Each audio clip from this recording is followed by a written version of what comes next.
नमस्कार दोस्तों, मेरा नाम है अतुल श्रीवास्तव और स्वागत है आपका नेक्सस जीएस में।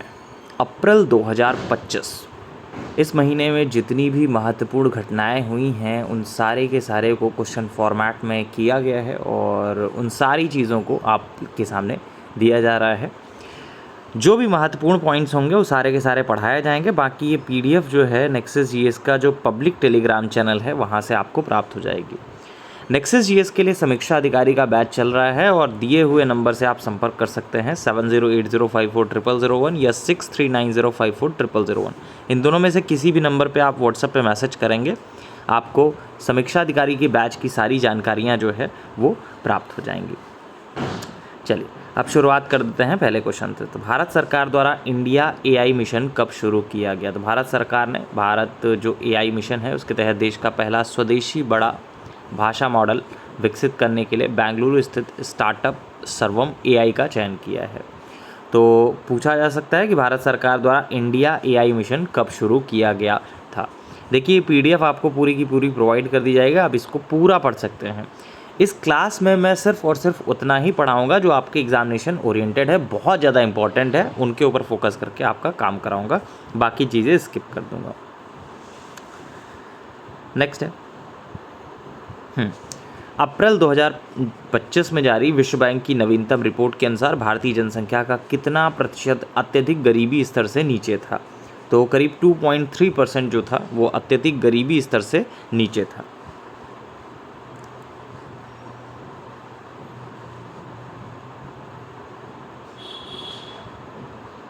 हाँ, उड़ीसा सरकार ने अभी 24 अप्रैल 2025 को सिमलीपाल को भारत का 107वां और राज्य का सबसे बड़ा राष्ट्रीय उद्यान घोषित किया है, जो जैव विविधता संरक्षण की दिशा में एक ऐतिहासिक कदम है। ये उद्यान जो है मयूरभंज जिले में स्थित है।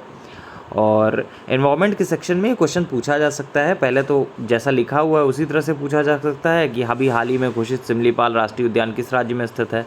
उड़ीसा में स्थित है। कौन से नंबर का राष्ट्रीय उद्यान घोषित किया गया है? तो 107 नंबर का। वर्तमान में भारत में कितने राष्ट्रीय उद्यान है ये पूछा जा सकता है, तो 107 हैं। और कहाँ पे स्थित है? तो मयूरभंज जिले में स्थित है।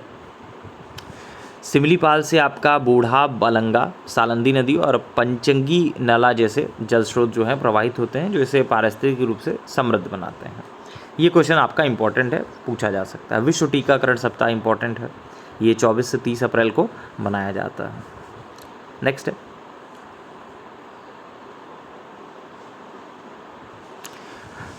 अभी हाल ही में भारत के किस राज्य में अफ्रीकी स्वाइन फीवर का प्रकोप दिखा है? तो अभी हाल ही में भारत के किस राज्य में अफ्रीकी स्वाइन फीवर का प्रकोप दिखा है? ये आपका मिजोरम में दिखा है। मैं फिर से रिपीट कर दूं, मैं सिर्फ और सिर्फ उतने ही पॉइंट्स को पढ़ाऊंगा जो मोस्ट इम्पॉर्टेंट है, जो बहुत ज़्यादा इम्पॉर्टेंट है, एक्सपेक्टेड है पूरी तरह से कि आपके एग्जामिनेशन में पूछे जा सकते हैं। बाकी आप रीडिंग कर सकते हैं, ठीक है। अभी पूरी आपको पीडीएफ जो है टेलीग्राम ग्रुप पर प्रोवाइड कर दी जाएगी, वहाँ से आप रीडिंग कर सकते हैं। कौन सा देश 2027 में फीफा महिला विश्व कप के 10वें संस्करण की मेज़बानी करेगा? तो ब्राज़ील करेगा। 2027 फीफा महिला विश्व कप का मेज़बान देश ब्राज़ील को घोषित किया गया है और ये पहली बार होगा जब कोई दक्षिण अमेरिकी देश इस टूर्नामेंट की मेज़बानी करेगा। नेक्स्ट है फिल्म निर्माता हैं पायल कपाड़िया साहब, इनको फ्रांसीसी सम्मान से नवाजा गया है। पायल कपाड़िया जो है मुंबई की फिल्म निर्माता को फ्रांसीसी सरकार द्वारा officer of the order and later से सम्मानित किया गया। तो ये सम्मान वैसे भी उन्हें सिनेमा में उनके जो असाधारण योगदान है उसके लिए दिया गया है। नेक्स्ट है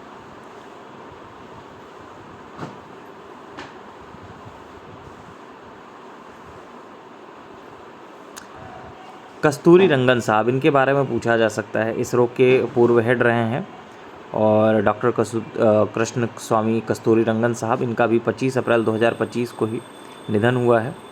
और 1994 से 2003 तक इसरो प्रमुख रहते हुए उन्होंने भारतीय अंतरिक्ष कार्यक्रम को नई ऊंचाइयों तक पहुंचाया था। तो उनके कार्यकाल में IRS-1A उपग्रह लॉन्च हुआ, PSLV पूरी तरह से परिचालित हुआ और GSLV का पहला परीक्षण किया गया।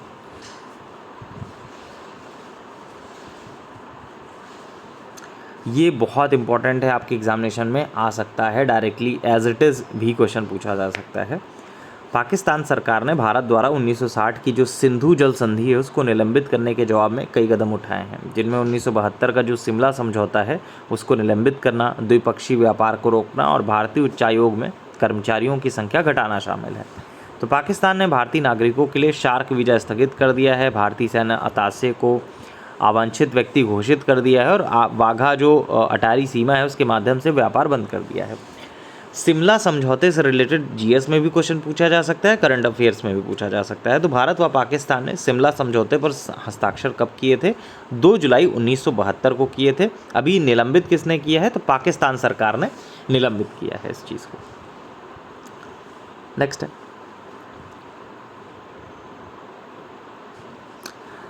टाइम्स हायर एजुकेशन की एशियाई विश्वविद्यालय रैंकिंग 2025 में भारत के किस विश्वविद्यालय को सर्वश्रेष्ठ भारतीय विश्वविद्यालय का दर्जा दिया गया? तो IISc बैंगलोर को ये दर्जा दिया गया।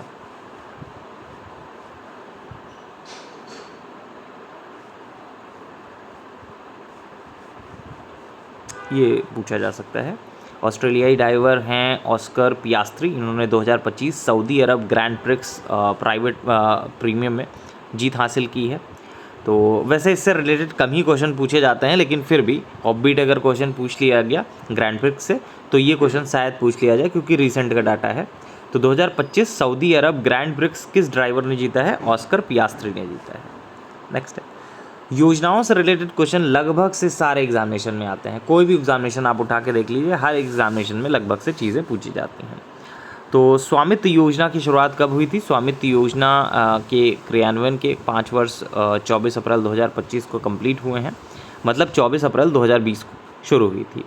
तो पूछा जा सकता है कि स्वामित्व योजना की शुरुआत कब हुई थी? तो 24 अप्रैल 2020 को हुई थी। तो इस योजना का उद्देश्य क्या है? इस योजना का उद्देश्य जो है वो ग्रामीण क्षेत्रों में सटीक भूमि अभिलेखों का निर्माण और संपत्ति विवादों को कम करना है। इसके तहत आपका ड्रोन सर्वेक्षण और डिजिटल मानचित्रीकरण के माध्यम से भूमि सीमांकन किया जा रहा है। ये पूछा भी जा सकता है स्वामित्व योजना की शुरुआत कब हुई, इसका उद्देश्य क्या है? तो इस योजना का उद्देश्य क्या है? ग्रामीण क्षेत्रों में सटीक भूमि अभिलेखों का निर्माण और संपत्ति विवादों को कम करना। नेक्स्ट है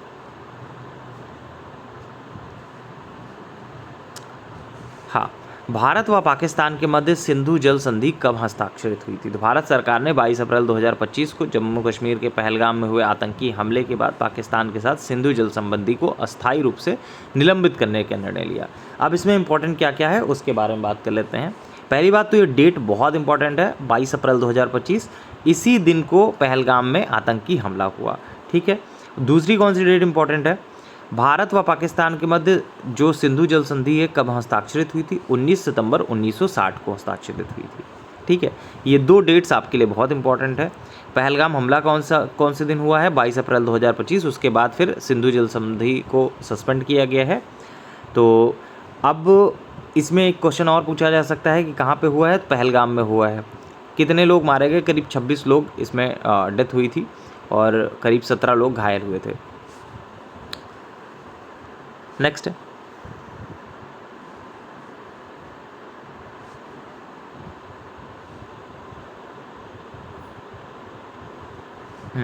नेक्स्ट पॉइंट है लता दीनानाथ मंगेशकर पुरस्कार। ये कुमार मंगलम बिरला साहब को दिया जाएगा। जो लता दीनानाथ मंगेशकर पुरस्कार 2025 है वो कुमार मंगलम बिरला साहब को दिया जाएगा। नेक्स्ट है मध्य प्रदेश सरकार ने बाघ अभ्यारण्य बफर जोन विकास योजना को मंजूरी दी है, जिसका उद्देश्य बाघों के बफर क्षेत्रों का समग्र विकास करना है।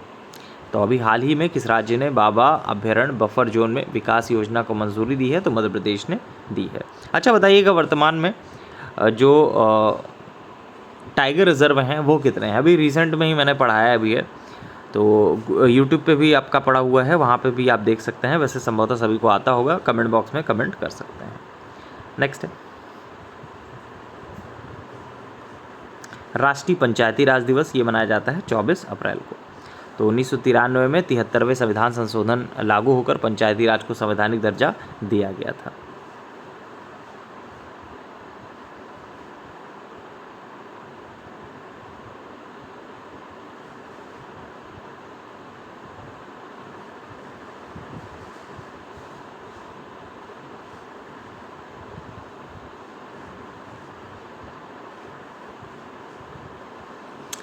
वैश्विक व्यापार परिदृश्य और सांख्यिकी रिपोर्ट 2025 किस संस्था द्वारा जारी किया गया है? तो विश्व व्यापार संगठन मतलब WTO के द्वारा, वर्ल्ड ट्रेड ऑर्गेनाइजेशन के द्वारा जारी किया गया है। देखिए, हमारा एकदम क्लियर कॉन्सेप्ट है। आपके पास जो भी डाटा है उससे हमें मतलब नहीं है। हमारा हम जो पढ़ाते हैं उसमें चीज़ें छाँट वाँट के पढ़ाते हैं, उसमें आप छाँट नहीं कर सकते हैं, उससे ज़्यादा आप उसको समराइज़ या फिर छोटा नहीं कर सकते हैं। तो जितनी चीज़ें पढ़ाई जा रही हैं उसको चाहे तो आप नोट कर सकते हैं, क्योंकि PDF आप ही के पास रहेगी। प्रिंट आउट इसका ले सकते हैं और मार्क कर सकते हैं कि क्या क्या महत्वपूर्ण है। बाकी पढ़ने के तो आपके पास अथाह चीज़ें हैं। ये मैंने कई बार बताया है कि पढ़ना ज़रूरी नहीं है, आपको ये पता होना चाहिए कि क्या याद रखना है। तो जो चीज़ें याद रखने वाली हैं वो आपको बताई जा रही हैं। बाकी जो पढ़ने वाली चीज़ें हैं वो आपका पूरा का पूरा PDF ही है आपके पास। तो हाल ही में किस बैंक ने ग्राहक मित्र पहल जो है शुरू की है? तो SBI ने शुरू की है। आर्यभट्ट उपग्रह, इसके बारे में पूछा जा सकता है। 19 अप्रैल 2025 को भारत ने अपने पहले स्वदेशी उपग्रह आर्यभट्ट के प्रक्षेपण की 50वीं वर्षगांठ मनाई है। 1975 में लॉन्च हुआ यह उपग्रह इसरो द्वारा विकसित किया गया। तो करीब जब 50 साल या 100 साल हो जाते हैं तो इस टाइप के क्वेश्चन जो है आपके एग्जामिनेशन में पूछे जाते हैं।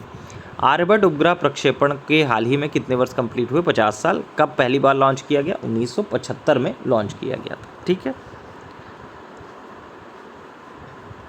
लॉरियंस विश्व खेल पुरस्कार पहली बार कब दिए गए थे? 2000 में दिए गए थे। हाँ, ये भी इम्पोर्टेंट है।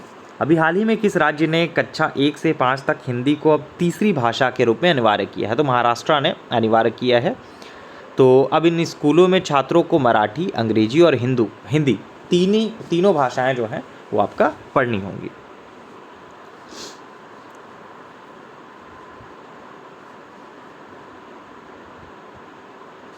भारत के पहले फास्ट ब्रीडर परमाणु रिएक्टर की कब तक चालू होने की संभावना है? तो वर्ष 2026 तक। तमिलनाडु के कलपक्कम में स्थित, ये आपका GS में भी पूछा जाता है, तमिलनाडु के कलपक्कम में स्थित फास्ट ब्रीडर रिएक्टर भारत की 3 चरणों वाले परमाणु ऊर्जा कार्यक्रम के दूसरे चरण की शुरुआत करेगा। और भवानी द्वारा विकसित यह रिएक्टर जो है यूरेनियम, प्लूटोनियम, MOX ईंधन और तरल सोडियम कूलेंट का उपयोग करता है। यह रिएक्टर जो है अधिक ईंधन उत्पन्न करता है और भारत को थोरियम आधारित तीसरे चरण की ओर ले जाएगा। तो भारत के पहले फास्ट ब्रीडर परमाणु रिएक्टर की कब तक चालू होने की संभावना है? तो 2026 तक।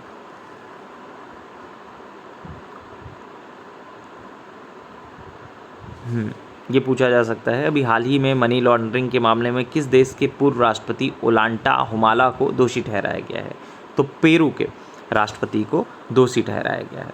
अभी रिसेंट में आप लोग देख रहे होंगे कि UPPCS और समीक्षा अधिकारी आयोग के जो भी एग्जामिनेशन है उसमें एक क्वेश्चन कॉमन पूछा जा रहा है, देश की राजधानी। अब आपको लगेगा कि 205 कंट्रीज़ हैं या कहीं पे 199 आ जाती हैं, कहीं 200 आ जाती हैं, इसका कोई वो नहीं है।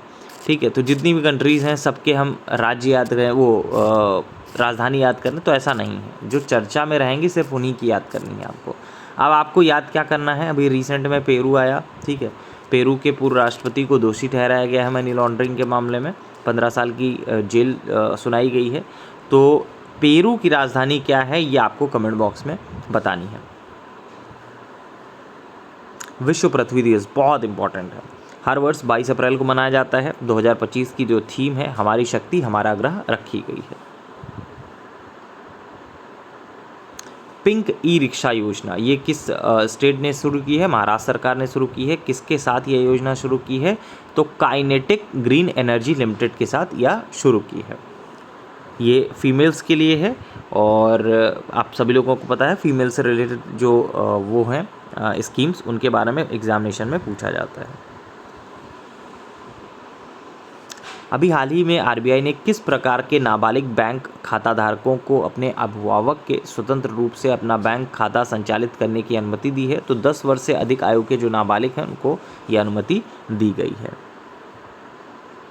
22वें विधि आयोग के अध्यक्ष के बारे में बात करें तो अभी हाल ही में 22वें विधि आयोग का अध्यक्ष किसे नियुक्त किया गया है? न्यायमूर्ति दिनेश माहेश्वरी साहब को नियुक्त किया गया है।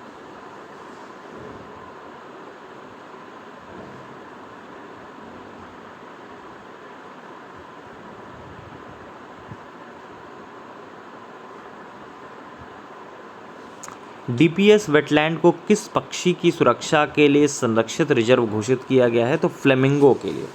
तो महाराष्ट्र राज्य द्वारा वन्यजीव बोर्ड ने नवी मुंबई के डीपीएस वेटलैंड को फ्लेमिंगो कंजर्वेशन रिजर्व घोषित किया है। तो डीपीएस वेटलैंड को किस पक्षी की सुरक्षा के लिए संरक्षित रिजर्व घोषित किया गया है? फ्लेमिंगो के लिए।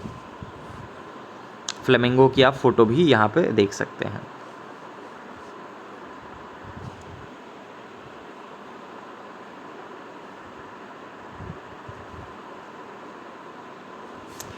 बहुप्रतीक्षित निसार उपग्रह मिशन किन दो देशों के बीच एक अनोखी सहयोगात्मक परियोजना है? तो भारत और अमेरिका के बीच में है।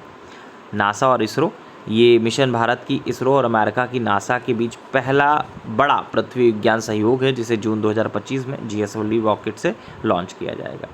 तो निसार जो है किसका किसके मध्य है? भारत और अमेरिका के मध्य। अभ्यास डेजर्ट फ्लैग के बारे में बात करें तो भारतीय वायुसेना ने 21 अप्रैल से 8 मई 2025 तक यूएई के अल दाफरा एयरबेस पर आयोजित बहुराष्ट्रीय हवाई युद्धाभ्यास डेजर्ट फ्लैग 10 में भाग लेने के लिए अपना दल तैयार किया है और यह भारत की संचालन क्षमताओं को बढ़ाने और वैश्विक सैन्य साझेदारी से सहयोग को मजबूत करने का प्रयास करेगा। तो बहुराष्ट्रीय अभ्यास डेजर्ट फ्लैग किस देश द्वारा आयोजित किया जा रहा है? यूएई के द्वारा। नेक्स्ट है, अभी हाल ही में भारत सरकार द्वारा भारतीय कृषि अनुसंधान परिषद मतलब आईसीएआर का महानिदेशक किसे नियुक्त किया गया है? मांगी लाल जाट साहब को। अभी हाल ही में किस राज्य सरकार ने एसी उपवर्गीकरण अध्यादेश के मसौदे को मंजूरी दी है? तो आंध्र प्रदेश। लखनऊ में 2025 संसद खेल महाकुंभ का उद्घाटन किसने किया? राजनाथ सिंह ने। ये क्वेश्चन पलट के इस तरह से भी पूछा जा सकता है कि 2025 में संसद खेल महाकुंभ का उद्घाटन कहाँ पे किया गया? तो लखनऊ में। जहाँ तक मेरे अकॉर्डिंग ये क्वेश्चन ज़्यादा पूछा जाएगा। गांधी सागर वन्यजीव अभयारण्य चर्चा में आया। रीज़न आपके सामने है कि राष्ट्रीय बाघ संरक्षण प्राधिकरण के अनुसार बोत्सवाना से लाए जाने वाले 8 चीतों को किस वन्यजीव अभयारण्य में स्थानांतरित किया जाएगा? तो गांधी सागर वन्यजीव अभयारण्य में स्थानांतरित किया जाएगा। अब ये है कहाँ पे? तो प्रोजेक्ट चीता के तहत मध्य प्रदेश के गांधी सागर अभयारण्य में बोत्सवाना से 8 और चीते लाए जाएंगे, जिनमें से 4 मई 2025 में आएंगे और 20 अप्रैल 2025 को मुख्यमंत्री डॉक्टर मोहन यादव ने कूनो नेशनल पार्क से 2 चीतों को गांधी सागर में स्थानांतरित किया है। तो गांधी सागर वन्यजीव अभयारण्य है कहाँ पे? मध्य प्रदेश में है।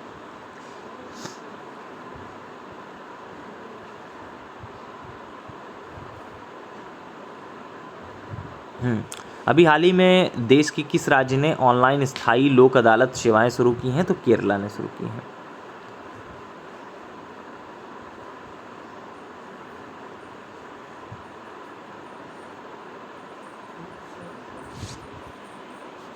नेक्स्ट पॉइंट है,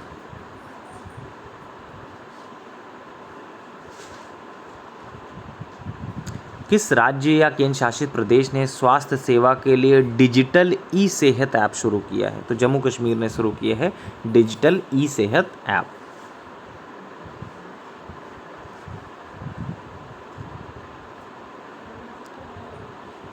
डस्टलिक के बारे में बात करें तो भारत और उज्बेकिस्तान के बीच संयुक्त सैन्याभ्यास डस्टलिक का 6ठा संस्करण हुआ है और ये पुणे में स्टार्ट हुआ है। ट्रेन में एटीएम लगाने वाला भारत का पहला बैंक कौन सा है? HDFC bank of Maharashtra. ये ट्रेन में एटीएम लगाने वाला भारत का पहला बैंक बना है।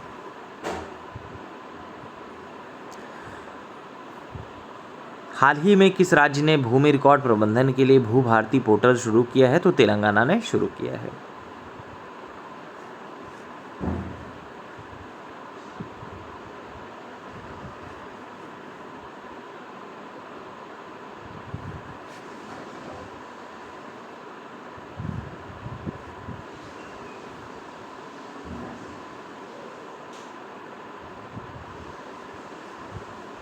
विश्व विरासत दिवस कई बार पूछा गया है, 18 अप्रैल को मनाया जाता है।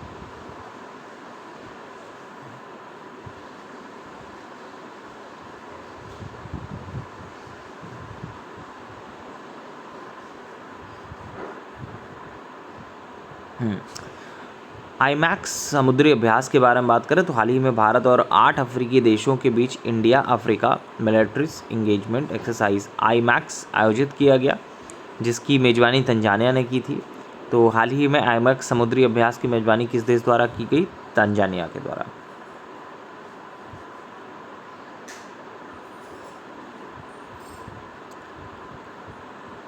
हाल ही में ऑनलाइन स्थायी लोक अदालत सेवा शुरू करने वाला भारत का पहला राज्य कौन सा बना? केरला। अभी इसके बारे में हम लोगों ने बात की ही है। हाल ही में जस्टिस अरुण पल्ली को किस उच्च न्यायालय का मुख्य न्यायाधीश नियुक्त किया गया है? तो जम्मू कश्मीर और लद्दाख उच्च न्यायालय का नियुक्त किया गया है।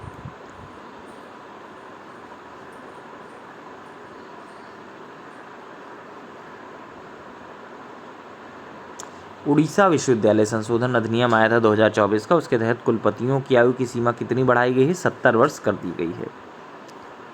नागालैंड सौर मिशन की शुरुआत किस योजना के साथ की गई? तो प्रधानमंत्री सूर्य घर मुफ्त बिजली योजना के तहत की गई है।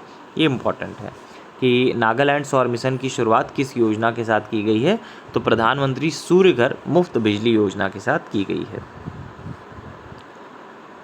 जगन्नाथ धाम मंदिर का उद्घाटन किस तिथि को होगा? 30 अप्रैल 2025 को होगा। पश्चिम बंगाल में 30 अप्रैल 2025 को दीघा में जगन्नाथ धाम मंदिर का उद्घाटन एक भव्य धार्मिक और सांस्कृतिक आयोजन के रूप में होगा।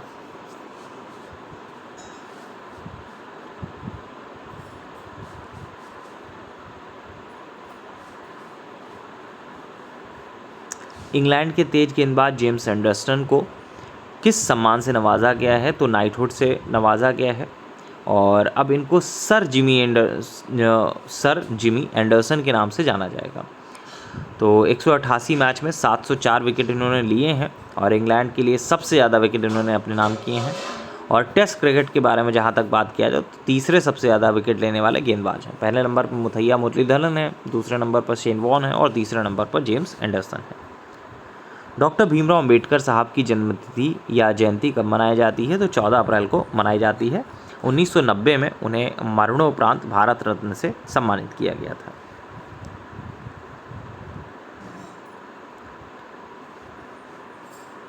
तीसरी बिम्स्टेक कृषि मंत्री स्तरीय बैठक कहाँ आयोजित की गई? तो नेपाल काठमांडू में।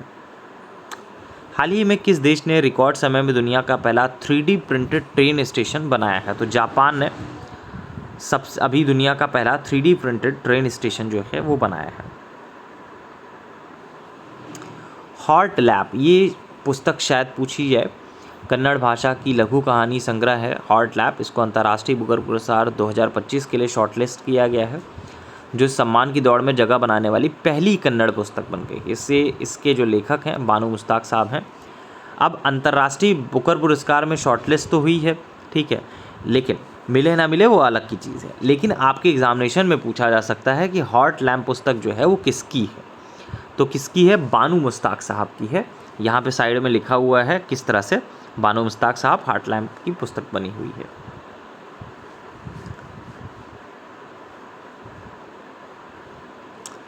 वर्ष 2035 फीफा महिला विश्व कप की मेजबानी के लिए किसने बोली प्रस्तुत की है? तो इंग्लैंड, स्कॉटलैंड, वेल्स और यूके ने प्रस्तुत की है।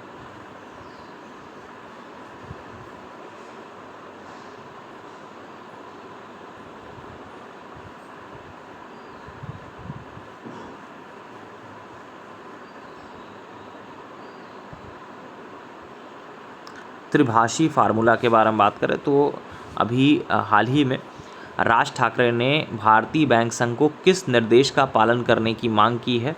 तो त्रिभाषी फार्मूला को मांग की है। आरआरबी की स्थापना कब हुई थी? 2 अक्टूबर 1975। बेस क्वेश्चन में पूछा जाता है जीएस में।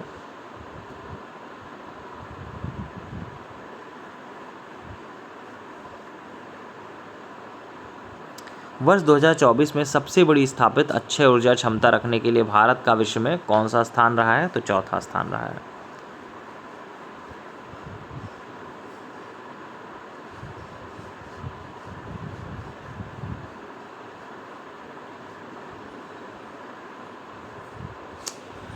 अभी हाल ही में हुए समझौते के अनुसार भारत फ्रांस से कितने राफेल मरीन लड़ाकू विमान खरीदेगा? तो 26 खरीदेगा।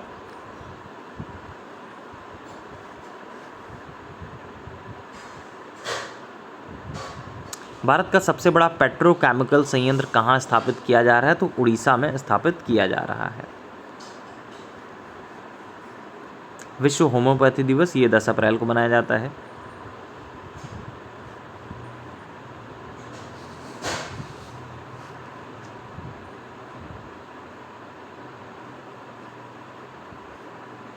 राष्ट्रीय सामाजिक सहायता का कार्यक्रम NSAP की शुरुआत कब हुई थी? वर्ष 1999 में 1995 में हुई थी। हाल ही में खोजा गया चोल शिलालेख किस शासक से रिलेटेड है? तो राजा राज चोल से रिलेटेड है। अब आपको ये समझ में आता होगा कि इतिहास में कई प्रश्न जो हैं एग्जामिनेशन में पूछे जाते हैं। आपको लगता है यार इसका कोई बेस तो है नहीं, कहीं से भी कुछ भी पूछ लिया जाता है। ऐसा नहीं होता है। हर एक चीज़ के बीच में बेस होता है और हर चीज़ के बीच में कुछ ना कुछ रीज़न होता है जो आपके एग्जामिनेशन में पूछा जाता है। अब जैसे देखिए चोल की वजह से, चोल शिलालेख की वजह से चोल चर्चा में आया, ठीक है। अब इससे रिलेटेड हिस्ट्री में इस बार क्वेश्चन पूछा जा सकता है। अब जो करंट रिलेटेड जीएस पढ़ता है उसके बारे में उसको पता होगा कि हाँ ये टॉपिक पूछे जा सकते हैं। जैसे समीक्षा अधिकारी में 140 क्वेश्चन पूछे जाते हैं, पीसीएस वाले में 150 क्वेश्चन पूछे जाते हैं, ठीक है।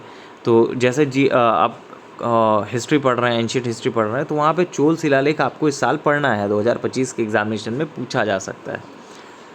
जीएस जो पूछी जाती है वो मैक्सिमम करंट रिलेटेड ही पूछी जाती है। नेक्स्ट है, हाल ही में किस राज्य के लिए भारत मौसम विज्ञान विभाग ने येलो अलर्ट जारी किया है? तो दिल्ली के लिए जारी किया है।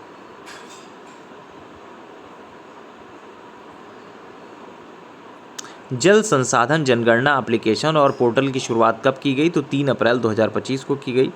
प्रधानमंत्री मुद्रा योजना के बारे में पूछा जा सकता है कि इसकी शुरुआत कब हुई थी? तो 8 अप्रैल 2015 को हुई थी। 10 साल इसके कंप्लीट हो गए।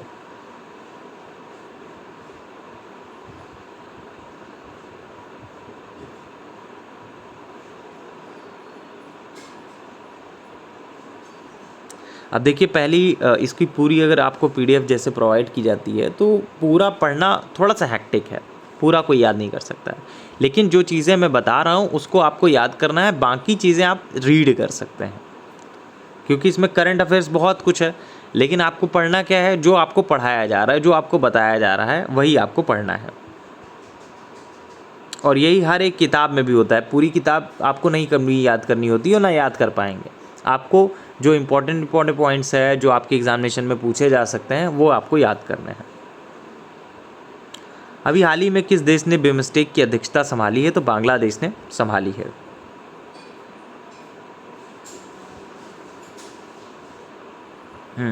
अभी हाल ही में किस देश ने प्रधानमंत्री मोदी जी को मित्रा विभूषण अपने सर्वोच्च नागरिक सम्मान से सम्मानित किया है? तो श्रीलंका ने किया है मित्र विभूषण से। मित्रा विभूषण कह सकते हैं, मित्र विभूषण कह सकते हैं। जल जीवन मिशन की शुरुआत केंद्र सरकार द्वारा कब की गई थी? तो अगस्त 2019 में जल जीवन मिशन की शुरुआत की गई थी। स्टार्टअप महाकुंभ 2025 के बारे में बात करें तो स्टार्टअप महाकुंभ 2025 का आयोजन कब से कब हुआ? 3 से 5 अप्रैल 2025 को हुआ।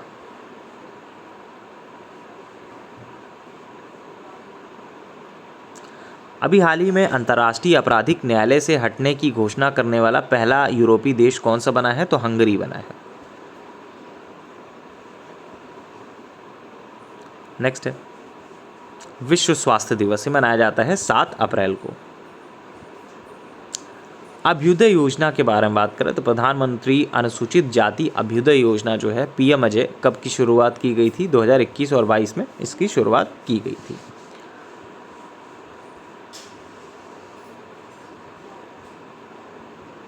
ये बहुत इंपॉर्टेंट है, आपके एग्जामिनेशन में पूछा जा सकता है। लोकसभा ने मुसलमान जो वक्फ निरसन विधेयक था 2024 उसको पारित कर 1993 के 23 के पुराने कानून को निरस्त कर दिया और वक्फ संशोधन विधेयक 2025 के प्रावधान लागू किए। नए कानून का जो उद्देश्य है वक्फ संपत्तियों का पारदर्शी और कुशल प्रबंधन सुनिश्चित करना है। अब केवल वैध स्वामित्व वाली संपत्तियों को ही वक्फ घोषित किया जा सकता है। तो वक्फ अल औलाद व्यवस्था उत्तराधिकारी विशेषकर महिलाओं के अधिकारों का उल्लंघन नहीं करेगी। एग्जाम पूछा क्या जाएगा? वक्फ संशोधन अधिनियम 2025 वक्फ के किस अधिनियम को संशोधित करेगा? तो वक्फ अधिनियम 1995 को संशोधित करेगा। मनोज कुमार साहब के बारे में बात करें, हाल ही में इनका निधन हुआ है। इनको 2011 में दादा साहब फाल्के पुरस्कार दिया गया था।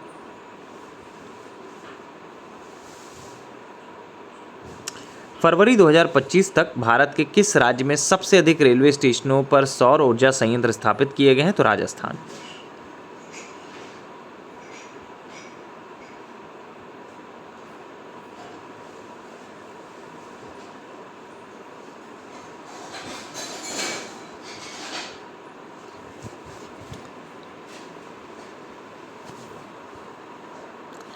किस राज्य सरकार ने अप्रैल 2025 में 4 दिवसीय स्कूल चले अभियान शुरू किया है? तो मध्य प्रदेश ने शुरू किया है।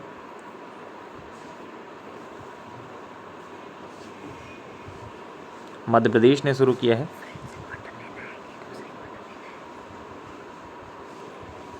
पूनम गुप्ता को हाल ही में किस महत्वपूर्ण पद पर नियुक्त किया गया?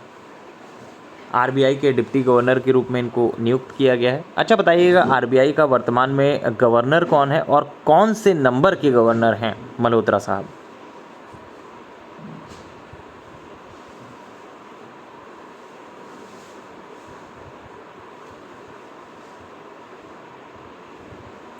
सरली बोचवे, जिन्होंने राष्ट्रमंडल राष्ट्रों के नए महासचिव के रूप में पदभार ग्रहण किया है, वो किस देश से हैं? तो घाना के हैं।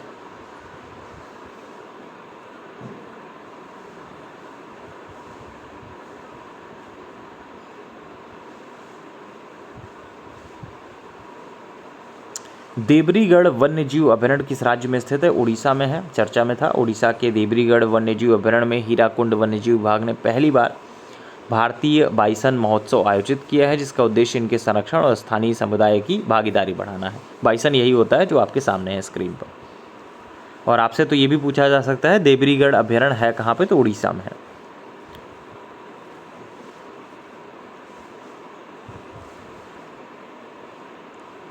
कौन सा भारतीय शहर 12वें पुरुष एशिया कप 2025 की मेजबानी करेगा? तो राजगीर, बिहार करेगा।